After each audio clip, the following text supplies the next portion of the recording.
Monday ceremony where we will present to you the plans for the adult nephrology, pediatric nephrology, together with the urology, transplant, vascular surgery, and everything in the SKTI that we know.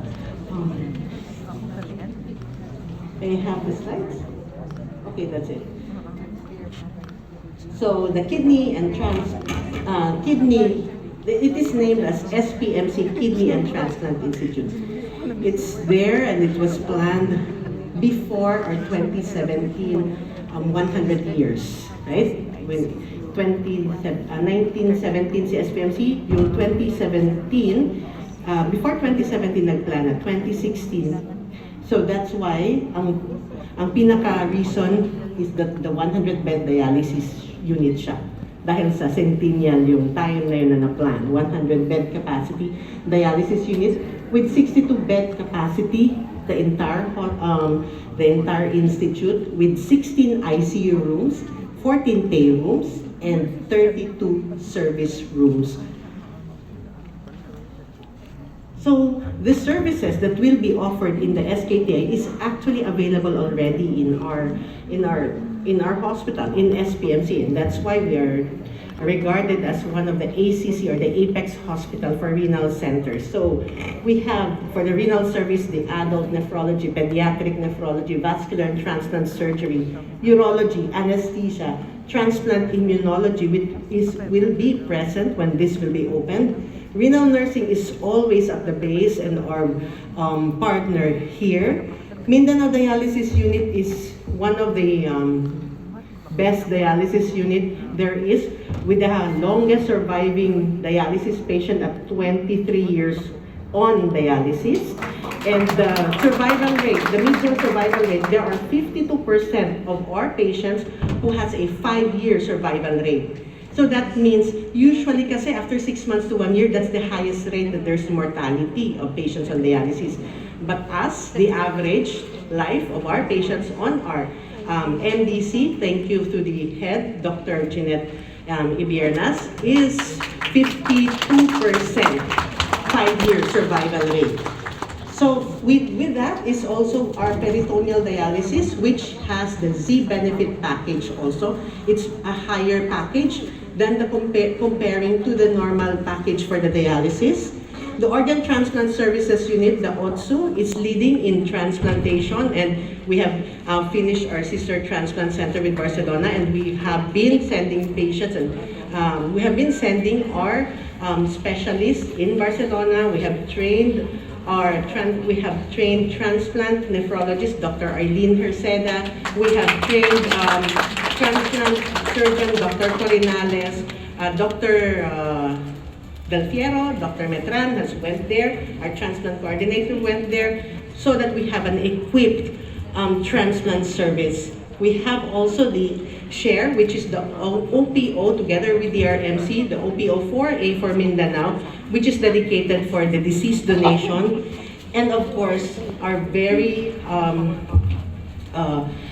functional and the Hospital Transplant Ethics Committee. We are leading in the ethics and transplantation for our patients on dialysis, that they would achieve transplantation in the ethical way. Now for the support services, we are very happy. As we went to the SKTI, we have to, ang marching order sa amin ni Dr. Audan and Dr. Fitz, na it should stand that it has services. So we have the billing, the cashier, the admin staff.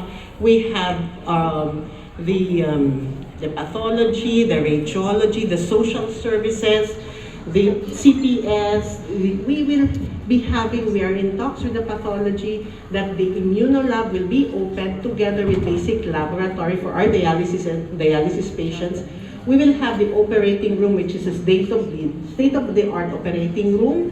The ICU is a 16-bed ICU, and we will have the OPD, especially for our GN clinic, the transplant clinic, and the vascular clinic access. We will also have the pay ward, which is equipped with 1 presidential and many suite rooms.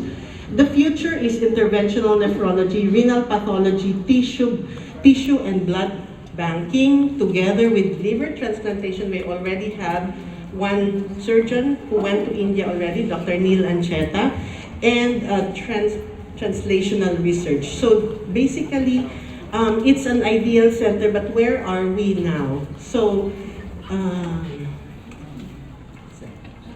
this is the perspective of the SPMC. Try to look at it.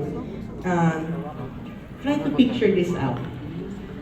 This is just the perspective. But will it happen? This is our dialysis unit.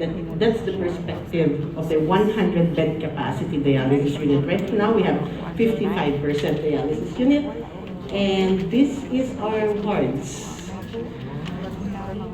And this is our OR, operating room. This will be, that's the state of the art, and we have this green hospital concept that we will have in our pay ward. This is in the pay ward. We have the natural light coming through with our gardens. Kung sino nakapunta doon, do you think it was achieved already? Sino nakapunta na doon? Sino naka-visit? So let's see. So this was the historical timeline lang. These are our visitors from the University of Barcelona. Where are we standing? We are standing at the Heart Center. Wala pa yun doon. That was in 2017. Wala pa yung sa likod. And then nag-start na ang mga pagbungkal ng mga lupa. And in December 2018, this is the structure.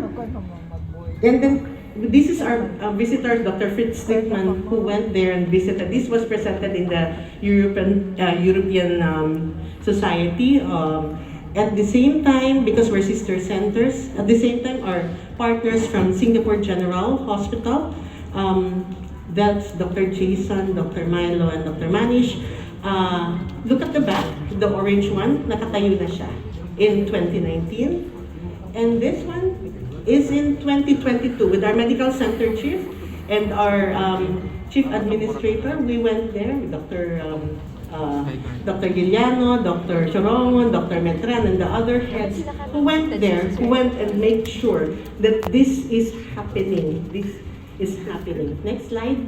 So this is in 2023. Bumalik na yung mga partners namin at namangha sila because nakatayo na yung structure lang. And they, with our Singapore partners also went there and look at the background. Isn't it the same as the perspective na nakita niyo before? Next slide. And this is the present. This is just like happened. This is in May 31, 2024, this year. This is how it looks like, our incoming SKTI. And this is our marching orders from our medical center chief. This is our timeline that we have to follow and we want all services to help us achieve these timelines. So this is May, tapos na po yung prep-pro, so publication, July, opening of the bids and awards, and contract signing, August is yung mga installations na. And by the target is November 28, 2024, this year, we hope so. We would like all the help that we can in the challenge of all these people in front. These are the people, I took picture talaga with them. This is the contractor, the DPWH, the architects, and the engineers of SPMC who went there. And they would promise, Dr. Attorney Mata, that they would promise to finish that off. This is a picture of Dr. Velasquez and Dr. Clarisan. That's the present OR that we have. And right now, NKTA is following our OR. They're trying to copy our OR because it's really the state of the art. Next slide. So this is SKTI, and that's our garden, and it is happening. And I hope we will find finality on having to enjoy this facility. So thank you very much.